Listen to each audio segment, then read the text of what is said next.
everyone. Welcome. So we're happy to have you all here today. My name is Rita Reynolds. I'm the CIO for NACO. And today's webinar is on the whole of state.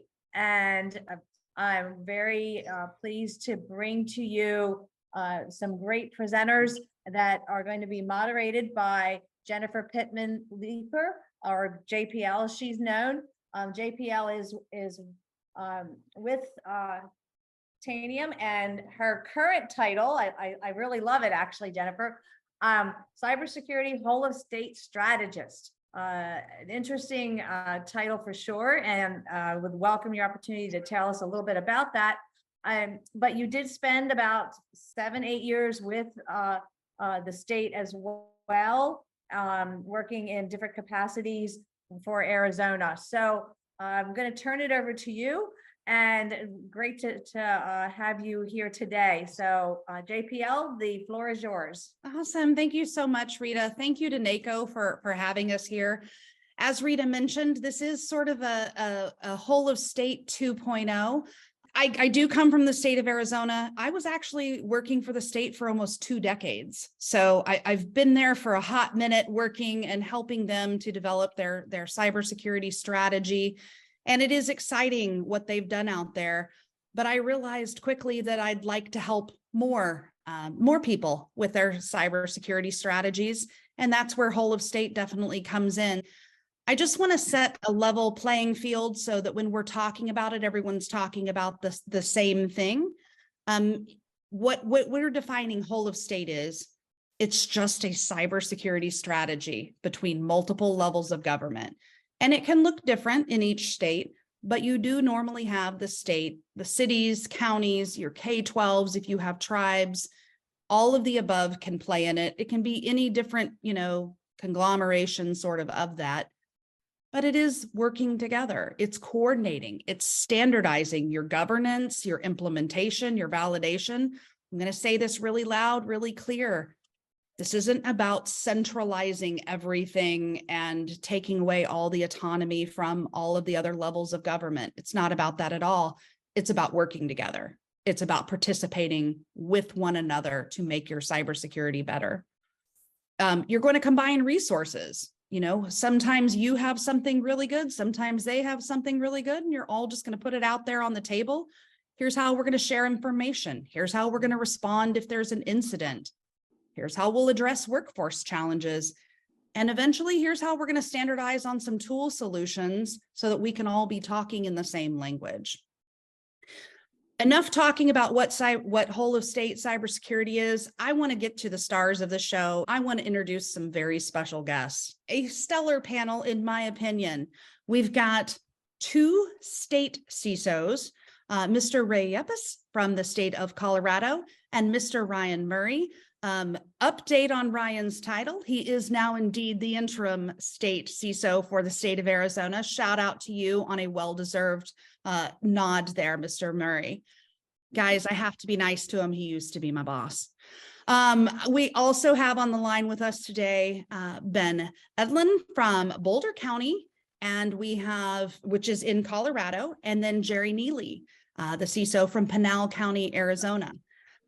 Jerry and I also go way back. We've been working on the strategy in Arizona, getting all of that together for quite a few years. So any comments out of the peanut gallery of Arizona, you have to take with a grain of salt. So let's just dive right in. Let's start talking about what is this whole thing. I'm going to throw the first question first to Arizona. I'm doing it alphabetical, I promise. And then we'll have Colorado follow up. We covered briefly what whole of state is, but what does whole of state mean to you and your state? What does it mean for Arizona? Thank you, guys. Really appreciate you taking the time to talk with us about whole of state. Obviously, this is something really near and dear to our hearts here. For me, whole of state literally means what it says, the entirety of the state.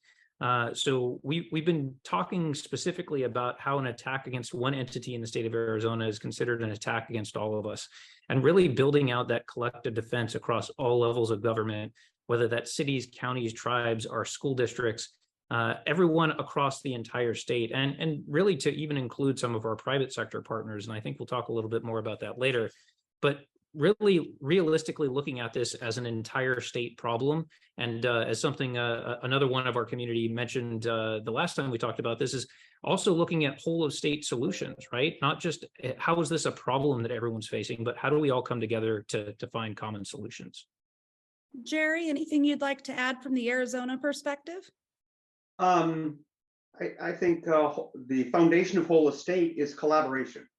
It really is bringing in everybody across the state and getting them to collaborate, share information, share resources, and all of that. So the whole of state is really it's a group effort. There's no one person that kind of takes charge of that. It really is leveraging the resources you have across your entire state, and not only utilizing them, but then also sharing your aid. So whole of state, like Ryan said, it's kind of baked right into the name. It is everybody that's in our state. We do focus on government entities, but we do try to bring in some infrastructure, or at least some critical infrastructure, private sector as well. Awesome. I'm going to pass it up north over to Ray. What do you think is whole of state? Well, the way I see it, okay, I mean, both of them, okay, just mentioned in reality, okay, what the whole of state is. Okay, I mean, I see it the same way. Is partnership, is collaboration. One of the things or key elements, okay, that people oftentimes miss or don't see it is the following. When you ask them, okay, about the partnership, they immediately think, okay, oh, partnership between the state, counties, municipalities. They actually miss, in my opinion, very important partners in making this possible, and it is the vendors. In my opinion, the vendors are key to making the whole of state approach possible. Look at you guys. I mean, here you are coming, helping us, okay, as a vendor. There are key vendors, okay, that we work with. Okay, I mean, you guys are one of those. We have CrowdStrike, we have Apollo, vendors, okay, that are helping us realize and make this possible. Not just now vendors, we also need to think, okay, of some of the nonprofits, okay, that are doing the same thing that we're trying to accomplish. So, I mean, as we leverage resources, let's also think, okay, about those nonprofits. Great example, NCC, the National Cybersecurity Center. My goodness, what a mission. What a great organization. It's a nonprofit organization trying to do this. So as we partnership, the partnership has to be as a whole. We cannot forget the vendors. We cannot forget, okay, the nonprofits. It has to be all of us. So bring it on home, Ben. What else do you think whole of state is? I think personally that right now for government, and I mean this across the entire nation, whole of state is an important way of striving to leave no one behind. So right now, there are a huge amount of governments in the United States who are starting to wake up to cybersecurity as a new function of government. And as a result, they're struggling to get cybersecurity professionals or transform IT professionals, or in the case of our smallest governments, IT professionals at all, or not-for-profits or private sector business partners who can help them support cybersecurity. And whole of state says that even though the better funded and bigger cities, counties, school districts, and the state governments have programs in place that can defend themselves, we're going to extend ourselves, we're going to share our resources, and we're going to deliver something of value to our small community partners, to our peer governments who are below some kind of JPL, and steal your language, cyber poverty line, so that when cybersecurity improves in our state, it improves for all of us, and not only for the well-funded organizations in the state. So you bring up an excellent point. And since the person who I got the phrase from is on the call, I have to pass the credit back. Ryan definitely talks about the digital divide, that cybersecurity poverty line between the haves and the have-nots. You raise an excellent point, Ben. There are some people that don't even have IT people on staff. And so the janitor, the PE teacher is running their cyber strategy. We have to help those people. And that's what Whole of State does. So now that we sort of have a basis of what Whole of State is, I'm going to direct the next question to our county representatives, Ben and Jerry. And no, it's not lost on me that we're not talking about the ice cream on this one. Why in the world would you, as a county CISO, want to participate in something like that? Ben, you're alphabetical at the front. We'll start with you.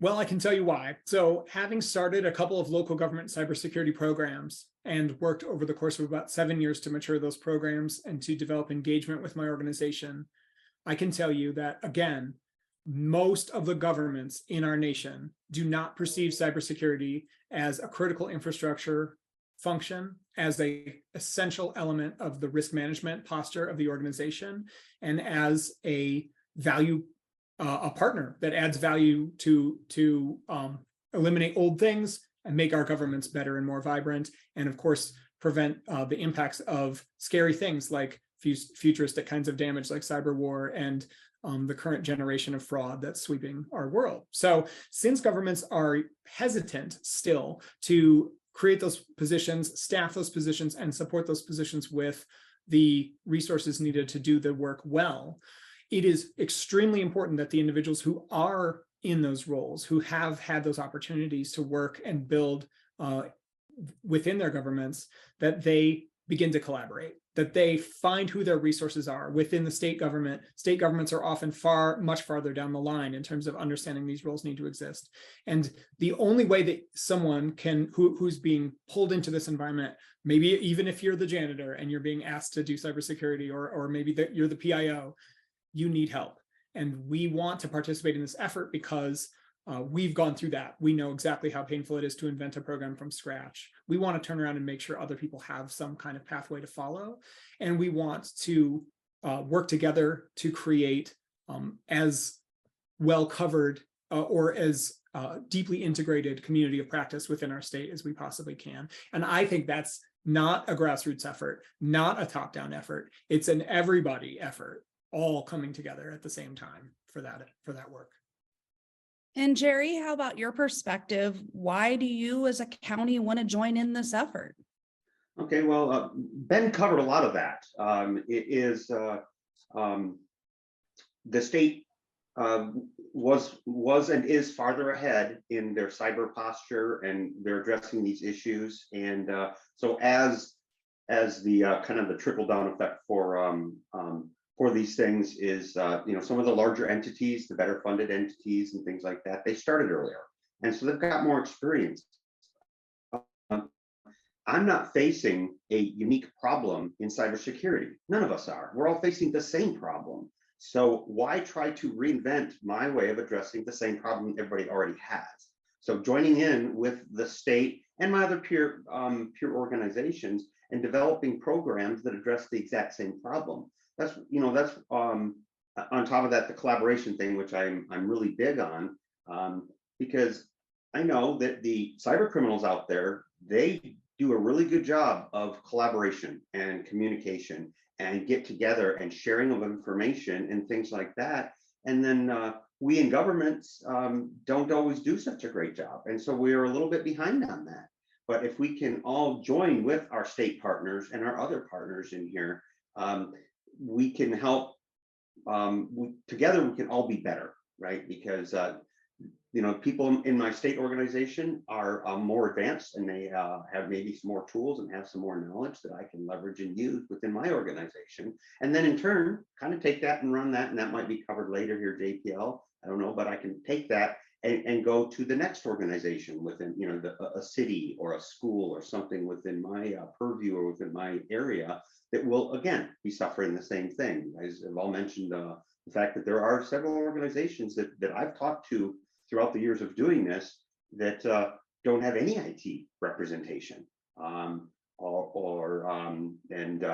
you had mentioned, it could be the gym teacher. Is their IT department or is there cybersecurity staff? They just don't have the resources or the knowledge. And so this whole estate, or I guess I guess I'd answer your question, JPL, is why wouldn't you? Why wouldn't you want to partner with a group of people that are all addressing the exact same problem, and leverage what they've done and learn from the mistakes, learn from the successes? Why don't we join together as an army to fight an army? And that army is the cyber criminals that are out there. That would be how I would look at it. Well said, Jerry. Well said. I think you're getting some love from a few people here on the call. So now I'm going to direct this at Ryan and Ray from the state perspective. Why do you need to work with the counties and the locals? Don't you have enough work to do keeping the state agencies secure? Well, if we're going in alphabetical order, I'll defer to Ray so he can have some of the thunder here. Hey, thank you, Ryan.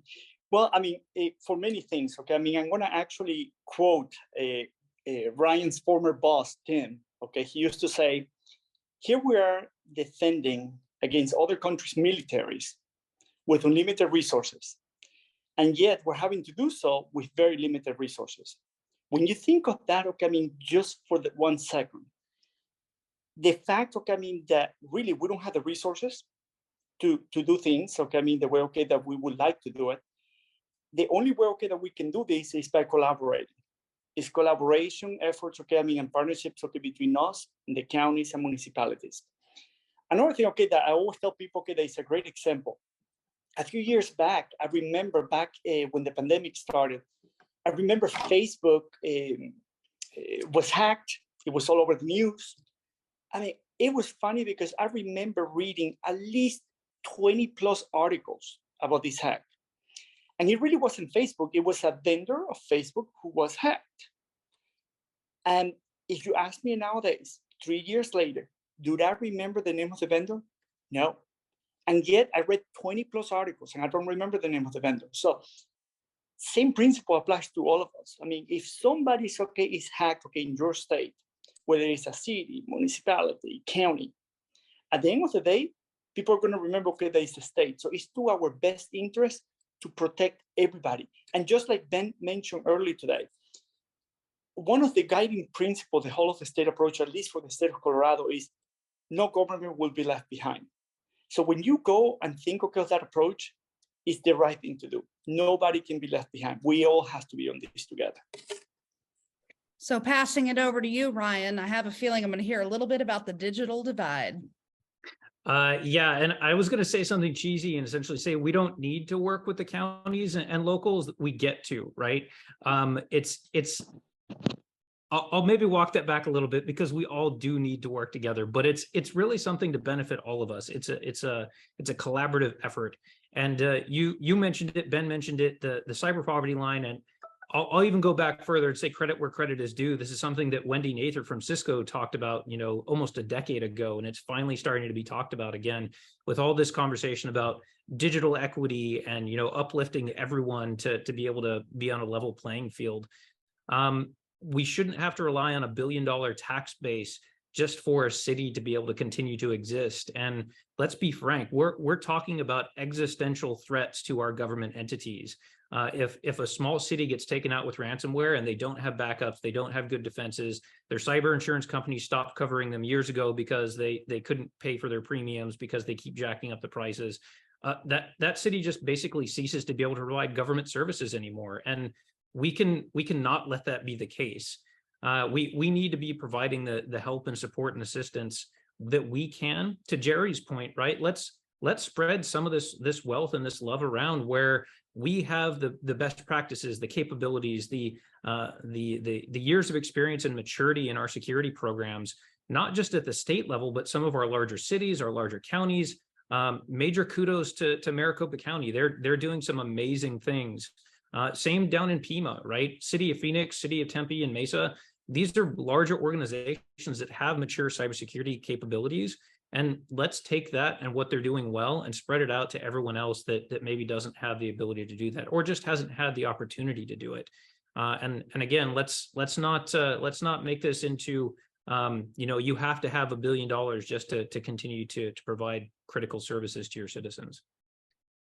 All right. I think we've all come to quite a bit of agreement on the why we should be doing whole of state, why it's beneficial. Let's start transitioning into more of the how. How do you make this work? How do we get something like this together? So we'll first take it over to Ben and Jerry, the ice cream duo. How have you previously worked with your state and why now? My previous engagement with the state was to get support for a cyber incident. I reached out to the state. They had a cyber team. I did not. I did not have the resources. I did reach out to other, 3-letter agencies across the country. Many of us are partners with them as well. But I wasn't high enough on the totem pole to get the support that I really needed. So I had to bring it home. And so I did reach out to the state and got the support that I needed right away, the knowledge and the expertise locally. So that's how I worked with them prior to. And that was also the beginning of really developing that relationship. And they were so helpful and willing to do so. That was really nice. Made me feel good. Didn't make me feel as dumb as I was feeling. But also it helped develop that relationship, and then that idea of the idea of community. We're all in this together, and so working with your state or other partner entities like that help develop those relationships. Because I know that everybody on this call right now knows something I don't. There's a chance that I might know something that you don't, but together we know a lot, right? We got a lot of good brain power here and a lot of good knowledge, and if we can just pull that together. This is kind of where whole of state and actually ultimately whole of nation should be talked about, because we have counties from across our country, and I know there are people that are doing great things out there. And so I'll just kind of leave it there and turn it over to Ben. So how are you working with the state, or have you previously, Ben? Well, in about 2017 here in Colorado, the CISO was in a very different place. The MSISAC was in a very different place, and other sort of organizations which assist government with cybersecurity were all operating very differently. The emphasis was very different, but we saw and knew very well those security leaders who were in place around the governments in Colorado saw very well that this was where we were headed, that we were going to have these types of major financial and service delivery risks to our governments if we didn't find some way to invent and pull ourselves up by our bootstraps, to borrow a horrible phrase. And so we met with some driving questions like, what are we going to do if no more help is coming? Who do we need to have at the table? What kinds of systems and services and futuristic components are we going to need to build so that we have something that's worth a damn before we need it, not after we need it, but before we need it. And we had extraordinary participation. The state OIT leaders came and joined us. People from our kayak, people from our fusion center joined, people from our Secretary of State's office who had a mature cybersecurity program, and they joined and helped us investigate these questions and develop this. We also brought together leaders from cities and counties all over Colorado who had some kind of security apparatus in place, cybersecurity apparatus in place, and we defined the problem. We said, what are we facing and what do we need? And we developed 6 pillars of areas of effort that we collaborated on since 2017 in order to advance the state of cybersecurity in Colorado. And to give you an example of one of those pillars and some of the work that was done when the state of Colorado was affected, when our Department of Transportation was affected by a ransomware incident, our state CISO at the time, Debbie Blythe, activated the Colorado National Guard in a fairly groundbreaking event. And she did so through the emergency management apparatus. And in that move, and by being willing to share what she did, that technology she used back to us, we suddenly understood, oh yes, our state and our regional emergency managers have an apparatus in place to respond to major emergencies that works really good for floods and fires. What if we encourage them to add cybersecurity to what as an all hazards domain, so we could reuse that apparatus for cybersecurity incidents.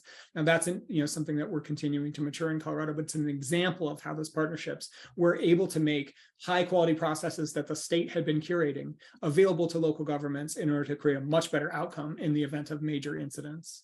But then we had to go teach everyone. We had to teach all the emergency managers to talk to their cyber people and teach all the cyber people how to escalate to emergency management.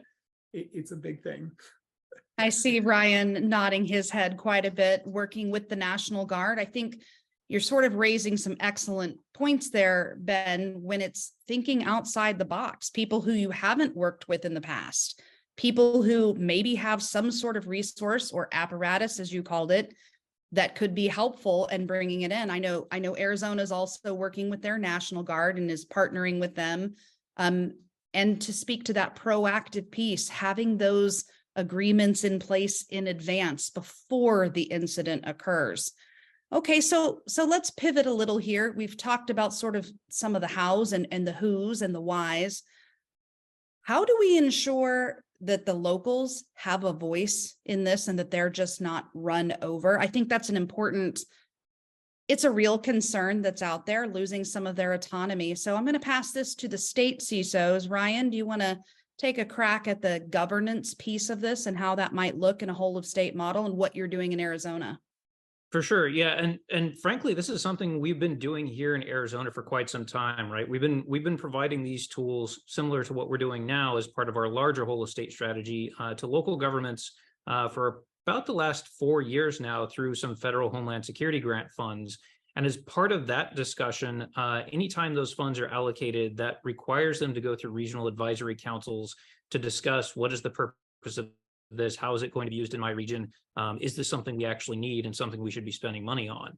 And we've really matured that model, that same governance process over the past few years to now include essentially a full planning committee, a full task force made up of cities, counties, K-12s, our tribal nations, all sitting together in the same table talking about what their cyber challenges are and what we can do at the state level to help provide to mitigate some of those risks.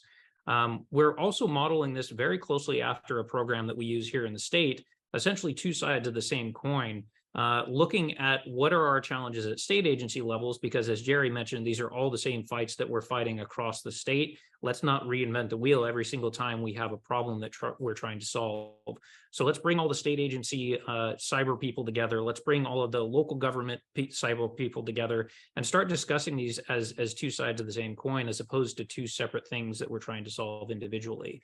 And it's been incredibly successful. And one thing that we're super proud of is it's actually brought us some pretty significant efficiencies and effective economies of scale, because instead of having these two separate groups or many disparate groups saying, I want this specific tool or I need this specific problem solved, we're all coming together and trying to solve them at a larger scale. That way, we're not having to manage 27 different tools in the state agencies and another 30 different tools for all the counties. We're using all the same tools across the board, all managed by the state and supported by our local government partners. Okay. And Ray, how are you ensuring that the counties, the local entities have a voice in your whole of state strategy, your operations? Well, I tell you the following. If we have to worry about that, there's already a problem with the whole of state approach, if you think about it. Because this is a program, okay, for just like Jerry mentioned earlier today, it's not owned by the state, it's not owned by the county, it's not owned by the municipality, it's not owned by anybody, and yet it's everybody's effort. So in this approach, we're trying to help the counties and municipalities. Imagine if here we are to help them and we don't listen to them. We're going to be giving them something, okay, that they don't need. So in all reality, it's almost like it should be the other way around. We should be coming to them and say, what is it that you need? What is it, okay, that would make, okay, your life easier? And once, okay, you have that information, is when you can build on your security initiative going forward for the whole of the state approach. So again, something might sound great, okay, in paper, and might not be exactly what they need. So you need to ensure, okay, I mean, that is their voice, okay, what you're representing in this. And Ryan, I think you wanted to add on to that.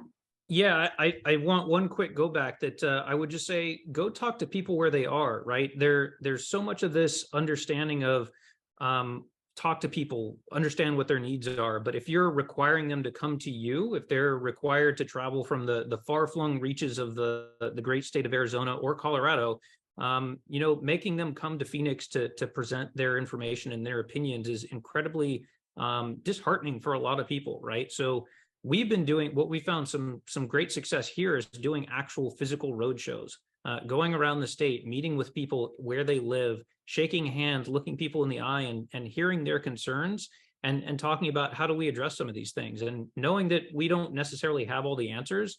As Jerry said, let's talk to these people and know that they have some pretty smart capabilities and ideas. We don't have all the solutions here at the state level. Let's go out and talk to people and hear what their problems are and work together to solve them. So to my county folks, are you worried about Big Brother, the state, coming in and trying to take over and taking away your autonomy? We'll start with Ben. No, I'm not worried about that at all. I don't think that the counties and the cities are perfectly aligned with the state, or that Colorado is perfectly aligned with the feds, but that is not one of our concerns in the least.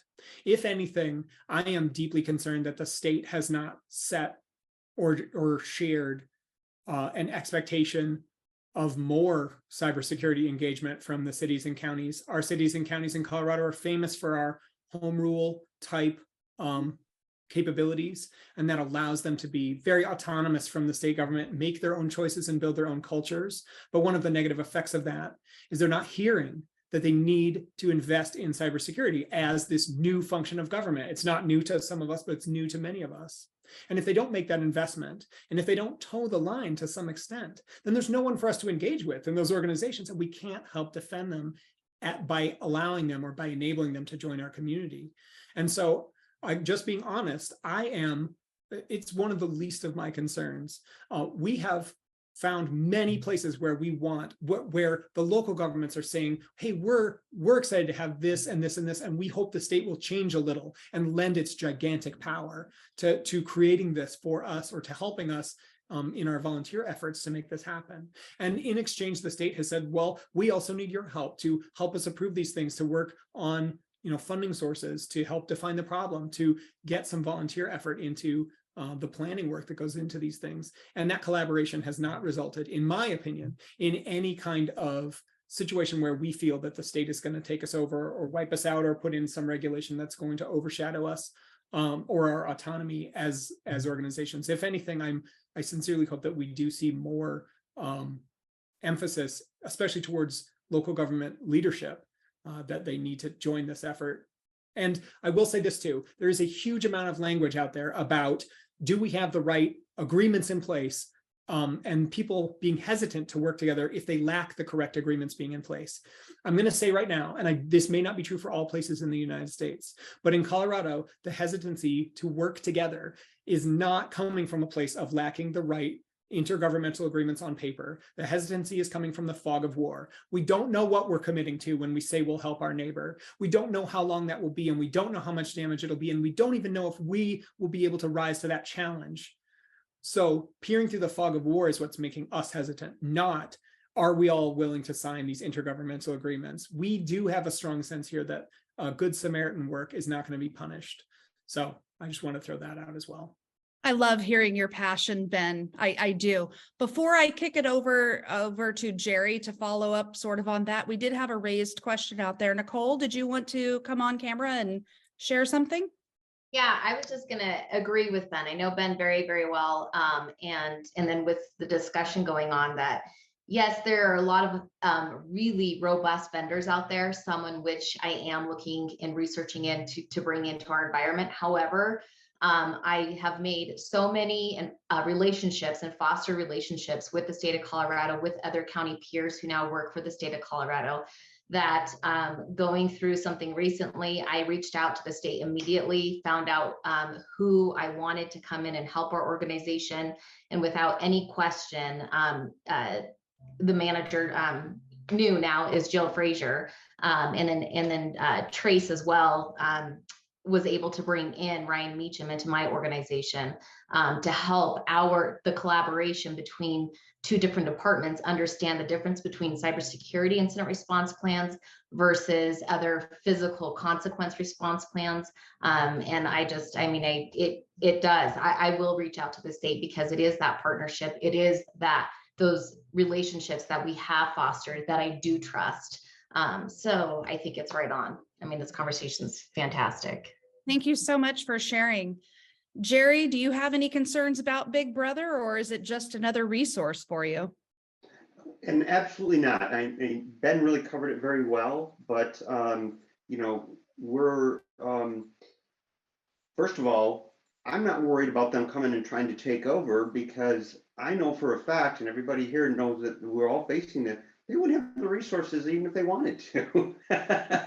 So that, first of all, removes that concern. But actually, kind of turning it over, I rely on my state partners and my peer county, as well as city and local, and even the school districts for all that information and that collaboration. So I don't think I've ever felt like somebody's going to come in and take over, just because we already know that there is a huge shortfall in the industry in general of people to be able to do all this stuff in the first place. And so to worry about somebody else coming in and taking over your job or taking over things within all these other entities is a little foolish in my opinion, at least of how Arizona works, is because there wouldn't be the resources in the first place to even do that. But then on the opposite end of the spectrum, I rely on them to take over certain aspects or help guide me in certain aspects to make us stronger and better. Because, when you look at when your citizens look at their government, they don't divide us by this is state, this is county, this is city. We're just government. We provide certain services. Now, the services are divided across us government entities. But at the end of the day, if there is, like Ryan always says, if any one of us in the state gets attacked or has a breach, it's the entire state that suffers that breach. We're all in this together, and we're all looked at very much the same by our citizens, by our constituents. When they look at us, they don't divide us and put us in those little boxes. And we, as government entities, shouldn't allow ourselves to be part of that box. We should be a whole. Again, this whole of state conversation is we're all in this together, and our constituents, can't hardly say that word, look at us as kind of the same. And so we should be saying the same message. We should be presenting the same level of security, the same concern for our citizens. And it doesn't matter which entity that you're working with or working around. Well put, Jerry. So now that everyone's sort of weighted on it, it seems like a great idea. Everyone's willing to participate. You've got people from all over the country on this call. What's your advice to them? How do you start something like this? Where do you begin? I'll open it to the panel. First one to chime in wins. Well, I can tell you where we kind of began, and it was very humble beginnings. JPL, you were around for that. Ryan, of course. We started with a very small group of people that were interested in sharing information, interested in the collaboration. We all had needs, and we were all willing to work together. And that small group has grown exponentially since it started. But I remember back, and this is well before the program really started getting official. Was it just started with getting all the players at the table, and that was not an easy process, I can tell you. We had a couple people that worked really hard on trying to do that outreach and get people to come in and get together, because some of that is, not only bringing in your collaborative abilities, but it is being willing to help others, and also maybe be willing to admit where some of your weaknesses are. Ask for help. It's okay to ask for help. Nobody on this call should believe they know everything. If they do, then they're kind of lying to themselves, because it just isn't reality. And so, but that's where we started in Arizona, was with a very small collective of people that got together and said, let's start collaborating. And then that collaboration developed and got bigger and bigger and bigger. And it ended up kind of engulfing whole of state, or started bringing more things in. Then later on, then we started finding out where we could bring in tools and things to leverage those resources. But it really started very small as a collaboration. Identifying your stakeholders, realizing that there's always more stakeholders to be added, Always building relationships. What about Colorado? How would you recommend getting started? I'll Go let ahead, Ray Dan. go for it, Ray. Well, I was going to say actually a story, okay, about you guys. The whole of the state is not something new, okay? As you know, I mean, Ben mentioned, okay, they started, okay, back, okay, in 2017, okay, and the program, okay, has matured ever since. One of the things, okay, that I noticed when I first came, okay, to Colorado, I went into a meeting, and I remember, okay, I mean, there were two individuals I was really impressed with, and they were Jill Fraser, and of course, Ben, okay, who's here with us today. Okay, I mean, when I first met, okay, the two of them, I was so impressed. I mean, these two individuals, okay, and of course, other stakeholders were involved. They have put together a program for the whole of the state, second to none. I mean, I was truly impressed. This program was incredible. When I saw, okay, the amount of work, okay, that they did, okay, one of the things, okay, that I realized is, oh my God, they have put this magnificent approach in place. They did it years ago. And yet, it's almost like we have taken just baby steps, okay, to accomplish this. We need to do more. I mean, how do we take advantage, okay, and build on the momentum, okay, to build this and take it to the next stage? And to me, that was my commitment to them.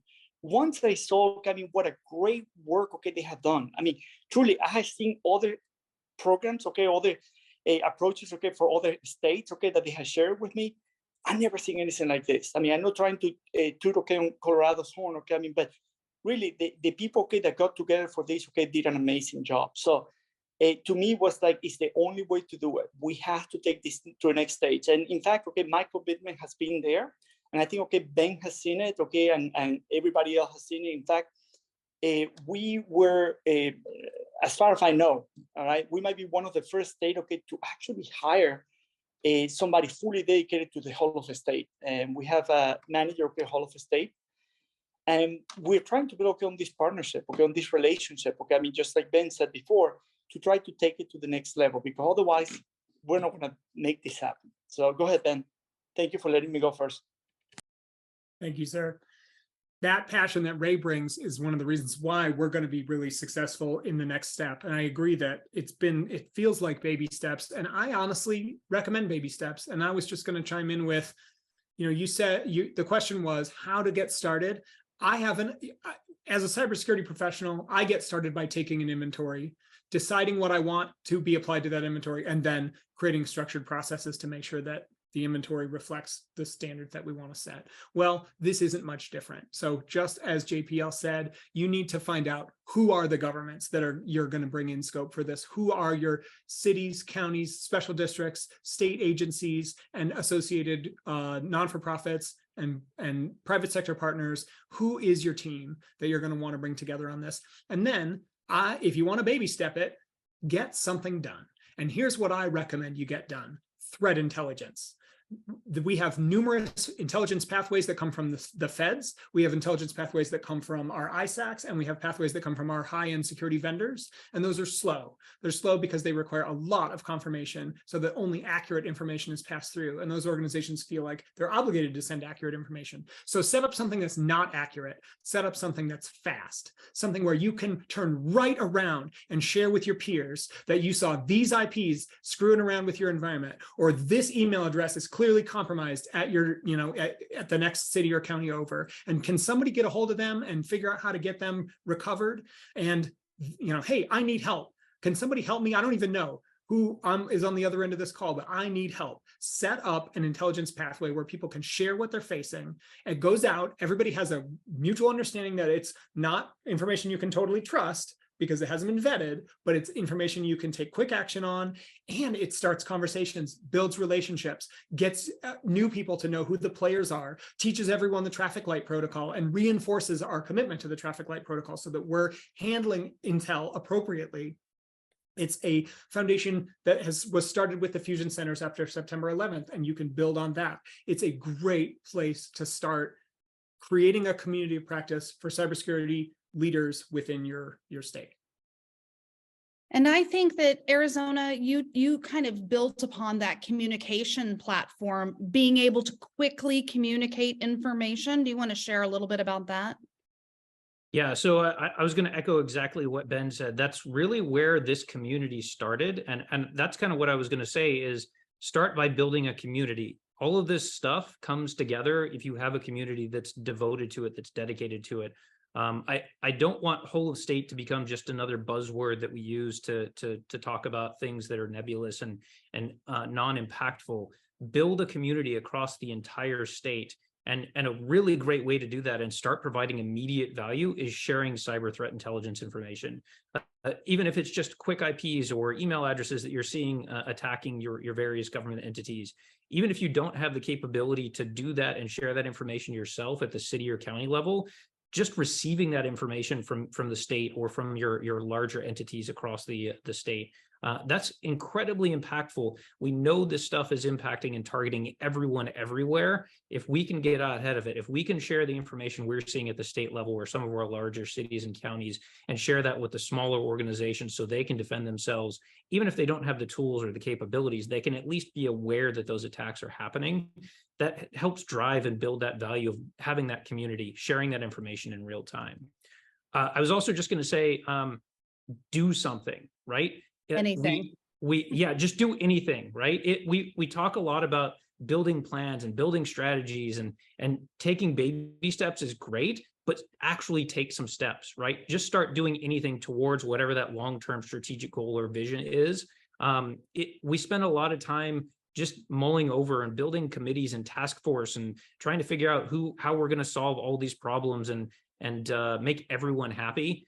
Administrations change, legislations change, directorships change. We can't be caught in the middle of this stuff and have to redo our planning every 4 years or every 2 years. Just start doing something, and then the rest of it kind of falls in place. Everything else will come together. Absolutely. So, the practical part, side of me says that this has to get funded somehow. There are small initiatives that you can do without funding. But how do you sustain funding on something like this long term? I mean, do you live off of grants? What's your thoughts there? Well, if you want me to wait on this, okay, I'll be happy to. People don't realize, okay, but the majority of stuff, okay, for the whole of the state doesn't require funding. It requires building partnership. It requires your time more than funding. Of course, if you're going to come up, okay, and you said, okay, I'm going to implement a statewide EDR, that's going to require funding. You're going to have to go and acquire, okay, a vendor or so forth to offer the service. But however, you can do at least 60, 70% of the work, okay, regarding the whole of the state free of charge by simply leveraging the resources, by simply building in partnerships. Because there are other entities, okay, that are doing the same, that can share this information, okay, and share, okay, what they're doing or how they're doing it. So you have to come up, okay, as I was listening to Ryan speak, as you're building this, you have to also show value for the services that you're offering. Because if you don't show the value across the services you're offering, why would anybody even want to join this movement? So that's also key. So as you're building this, come up, okay, with creative security initiatives that will want people to be part of it because they know the benefits going to be there. Does that make sense? Absolutely. Ryan? Yeah, it makes sense to me. And I'll talk more practically about how do you prove that value out and how do you actually sell that to the people that are making those decisions?